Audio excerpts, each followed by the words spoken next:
Va nihoyat universitetni bitirdim. Ana endi o'qituvchi bo'laman. Bolaga dars beraman, bilim beraman. Bisom qo'yib beraman, ish qo'yib beraman. Oyoq kiyib beraman, nima narsa qilib beraman. Bisom faqat olib keting, iltimos, olib keting. Men universitetni tamomladim. Endi biznes ledi bo'lib, hamma bizneslarimni rivojlantiraman. Mana zakazingiz. Ochib bermaysizmi uni? Meni qo'llarim juda ham nежный. Siz mashinasi o'zingizchiz bo'ladi. Avvals olib ketavering. Menga ochib berib olib keling.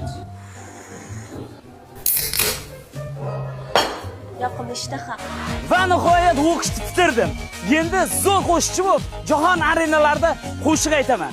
La donn'amore e te il vento una fare una del vento. Qoyila, shunaqa bulbulga o'xshagan ovozing bor ekan, nima qilasan? Rossiyada ishlab, undan ko'ra to'ylarni big'illatmaysanmi? Meni qo'yyor, mendan ham zo'r talantli aniq ishlayapti. Va nihoyat universitetni tamomladim. Endi buyuk aktyor bo'laman. Oskar olaman. Kinoni qaytaraman. Eyvoh, turobkani qarang. Taksichilarga osonmas axir. Teatralini bitirganmisiz deyman. Ha, baxtga qarshi shunaqa bo'lib qolgan. O'zingiz-chi? MP O'zbekiston ilovasida ishlayman. Qanaqa ilova u?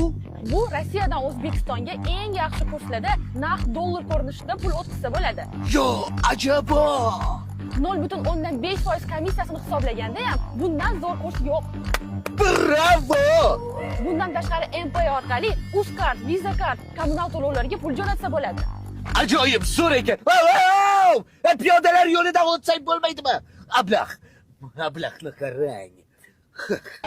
Men universitetni bitirdim. Ana endi bankir bo'laman. Odamlarga kredit beraman. Nima? $200?